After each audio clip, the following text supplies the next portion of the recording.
जय हिंद दोस्तों, आज की वीडियो में हम लोग लाभ और हानि का क्वेश्चन नंबर 16 से लेकर के 20 तक को बनाएंगे। तो 16 नंबर क्वेश्चन यहाँ पे कह रहा है 110 के बिल पर 2 क्रमागत छूट 10% और 5% दी जाती है। भुगतान करने के लिए दे शुद्ध राशि का पता लगाए। उत्तर जो है वो निकटतम रुपए में होना चाहिए। तो हमारा जो बिल है वो कितने का है, 110 का है। इस पर पहले 10% का छूट दिया जा रहा है, तो 110 का 10% कितना हो जाएगा, 11 हो जाएगा। तो 110 में अगर हम लोग 11 घटाएंगे तो हमारे क्या हो जाएगा, 99 हो जाएगा।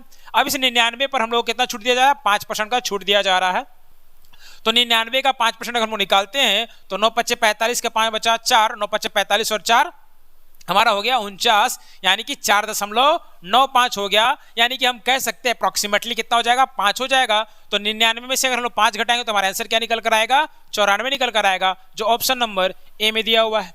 अब हम लोग बनाएंगे क्वेश्चन नंबर 17। क्वेश्चन नंबर 17 में क्या कह रहा है, 6800 में एक वस्तु को बेचने पर प्रशांत को 75% की हानि हुई। मान लीजिए कोई वस्तु जो होता है वो क्या होता है, 100% का होता है। उसको बेचा कितना जा रहा है, तो 6800 में बेचा जा रहा है, तो 75% का हानि हो रहा है। यानी कि प्राप्त कितना हो रहा है, 25% की प्राप्ति हो रही है, जो कितना के बराबर हो जाएगा, 6800 के बराबर हो जाएगा। आपको बताना है वस्तु का लागत मूल्य कितना है, यानी कि 100% जो है वो कितना है। तो 25% का वैल्यू यहाँ पर 6800 है।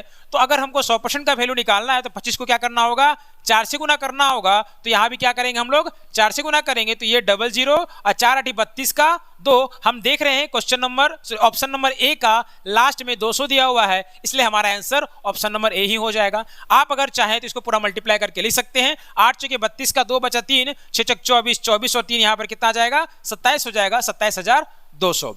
अब हम लोग बनाएंगे क्वेश्चन नंबर 18 को। क्वेश्चन नंबर 18 में क्या कह रहा है, एक वस्तु के क्रय मूल्य कहने का मतलब है सीपी और विक्रय मूल्य कहने का मतलब है एसपी। इसका रेशो क्या है, 20 है और 21 है। अर्थात 20 रुपए के सामान को 21 में बेचा जा रहा है, तो लाभ कितना होगा, 1 होगा। हमको यहाँ पर क्या बताना, लाभ प्रतिशत बताना है, तो सीपी को क्या करना होगा, नीचे लिखना होगा। क्योंकि प्रतिशत बताना है तो क्या करना होगा, 100 से गुना करना होगा। तो 20 से 100 कट जाएगा 5 बार में, यानी कि हमारा आंसर हो जाएगा 5%, जो ऑप्शन नंबर सी में दिया हुआ है। अब हम लोग बनाते हैं क्वेश्चन नंबर 19 को। क्वेश्चन नंबर 19 में क्या कह रहा है, एक लड़का 10 रुपया में 11 केला, 10 रुपए में वो 11 केला को खरीदता है तथा 11 के 10 केले बेचता है, मतलब 11 रुपया में वो 10 केला ही बेचता है। तो इस तरह के क्वेश्चन में हमको ये ध्यान रखना है कि नंबर ऑफ केला, यहां पर हम लोग 11 खरीद के कितना बेच रहे हैं, 10 बेच रहे हैं। तो यहां पर नंबर ऑफ केला को हमको क्या कर देना है, बराबर कर देना है। तो उसके लिए क्या करना होगा, इसको गुना करना होगा 10 से। जब इसको 10 से गुना करेंगे तो यहां भी 10 से गुना करना होगा, और इसको गुना करना होगा हम लोगों को 11 से, तो इधर भी क्या करना होगा, 11 से गुना करना होगा। अब ये हमारा क्या हो गया, 100 हो गया, और ये गुना करके कितना हो गया, 121 हो गया। और यहाँ पर 11 गुना 10 110 हो गया, और 10 गुना 11 क्या हो गया, 110 हो गया। इसका मतलब ये हुआ कि 100 रुपया में 110 केला खरीदा जाता है, जबकि 121 रुपया में 110 केला को बेचा जाता है। तो 100 रुपए की पूंजी में हमको क्या मिल रहा है, 121 रुपया मिल रहा है। यानी कि हमारा फायदा कितना है, 21 रुपया है। यानी कि हमारा आंसर क्या हो जाएगा, 21%, क्योंकि 100 में हमको फायदा कितना का हो रहा है, 21 का हो रहा है, इसलिए आंसर हमारा 21% ही होगा। अब हम लोग बनाएंगे अंत में क्वेश्चन नंबर 20।